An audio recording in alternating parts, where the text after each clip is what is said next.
shadows over the mountain cabin. A bitter autumn wind roared through the towering pines as two old friends, Michael and Daniel, approached a secluded cabin high in the rugged mountains.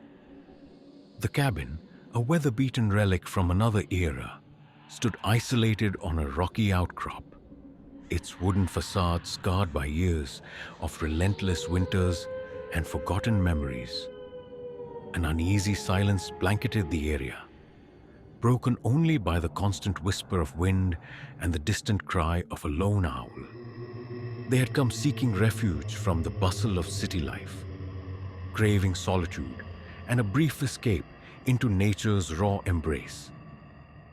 Michael had arranged the weekend getaway, convinced that a few days in isolation would be the perfect cure for their mounting stress. Yet, as they drove along the winding mountain road, an inexplicable heaviness began to settle over them. An omen that something wasn't quite right with the very air they breathed.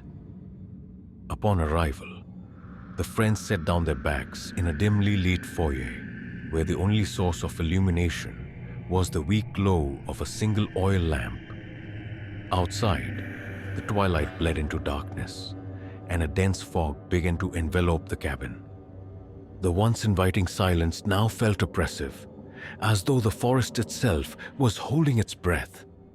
Michael methodically inspected the cabin, noting creaks in the wooden floorboards and subtle, almost imperceptible scratches along the windowsills. Daniel, meanwhile, couldn't shake the feeling of being watched, his eyes darting toward the shadows that clung stubbornly to the corners of the room. As night descended fully, a biting cold replaced the fading warmth of dusk. The two friends settled into the modest living area, where the only sound was the steady crackle of a dying fire in an ancient stone fireplace. The wind outside escalated into a wild, mournful howl that seemed to echo the forgotten sorrows of the mountains. Each gust rattled the loose window panes and sent shivers racing down their spines. In the oppressive silence, subtle disturbances began to manifest. A creak here, a whisper there, sounds that were too deliberate to be the wind alone. Michael, restless and unnerved, moved slowly through the dim corridors of the cabin. His every step was accompanied by the groan of old wood, and his flashlight's beam trembled as if it too sensed the unseen presence. In one long corridor, a single, inexplicable footprint marred the dust-laden floor. A footprint too neat, too deliberate to belong to any wandering animal. It was as if someone had passed by moments before, though the door had been bolted from the inside. Outside, a storm was gathering force. The wind battered the cabin with a relentless fury, and heavy snow began to fall, blanketing the ground in a suffocating layer of white.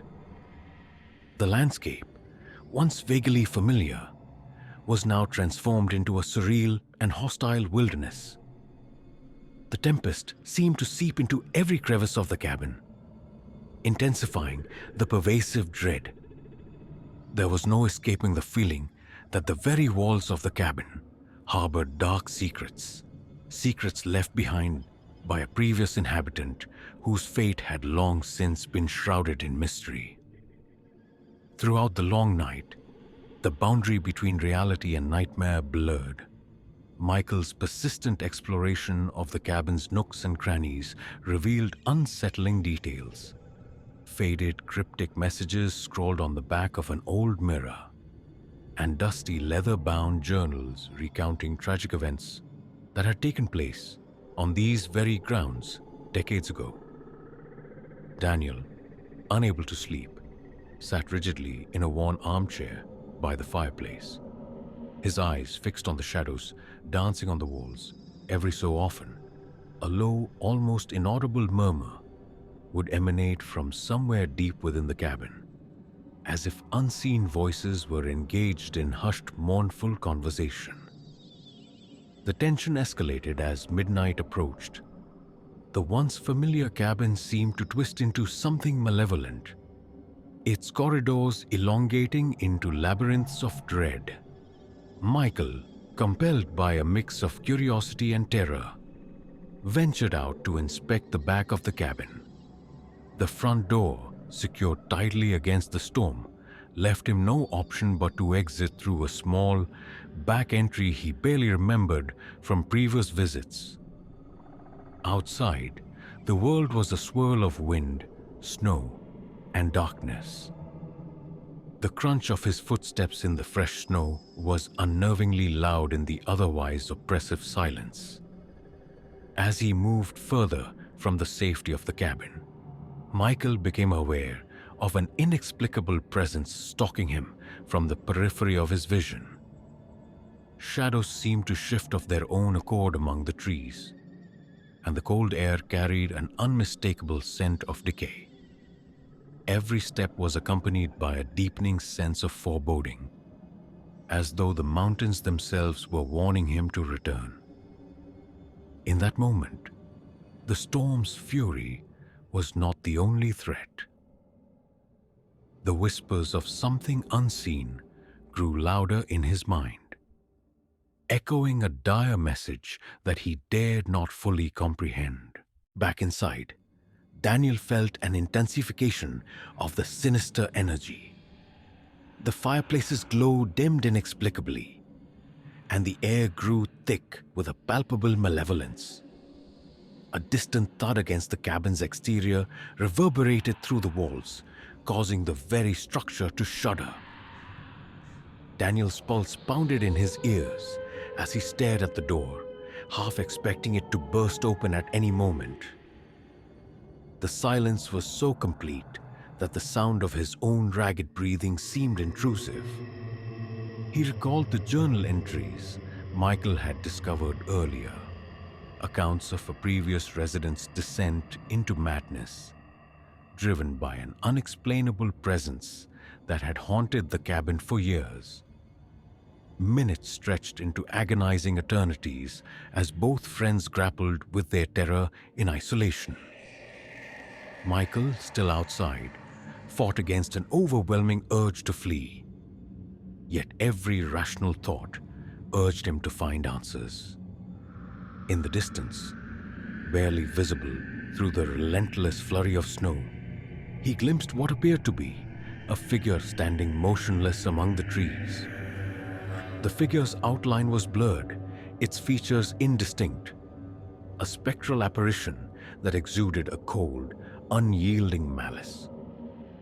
Michael's heart hammered in his chest as he realized that the being did not retreat like a frightened animal. It simply watched, its presence a silent verdict of impending doom. Inside the cabin, Daniel felt an icy dread wash over him as he heard a soft rhythmic tapping at the window. The sound was methodical, almost deliberate, and it sent chills racing down his spine.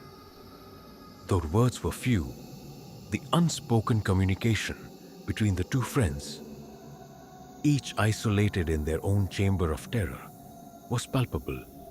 Neither needed to speak to understand that something was profoundly wrong.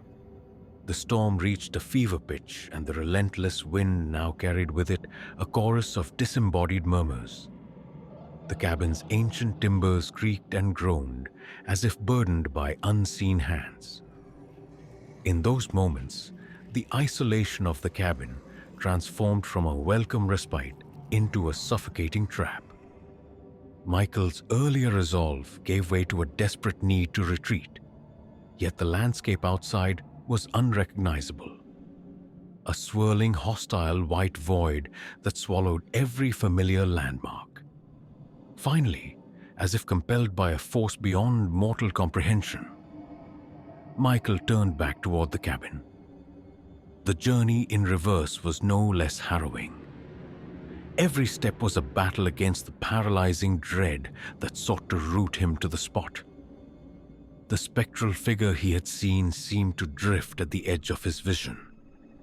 Its presence a constant, silent reminder that the cabin was not a sanctuary but a nexus of unquiet spirits.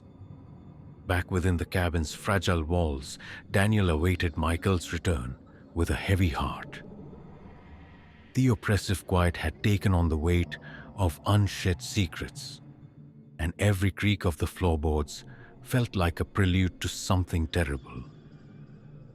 In the final hours before dawn, the sinister forces that had been lurking in the shadows revealed themselves in subtle yet undeniable ways. A soft scrape along the wooden paneling here, a fleeting glimpse of a face in the window's reflection there.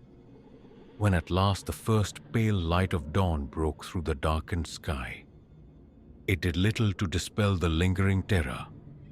The storm's fury subsided, leaving a deceptive calm in its wake. Michael and Daniel emerged from the cabin as the pale morning light illuminated a landscape forever altered by the night's events. Tracks in the snow, impossible to explain by any natural means, wound their way from the cabin into the dense forest, disappearing into the shadows of towering pines. Neither friend spoke of the inexplicable occurrences in detail, for the silence between them carried volumes of unuttered fear and shared understanding. They packed up and left the mountain, the cabin receding into the distance like a dark stain on the horizon.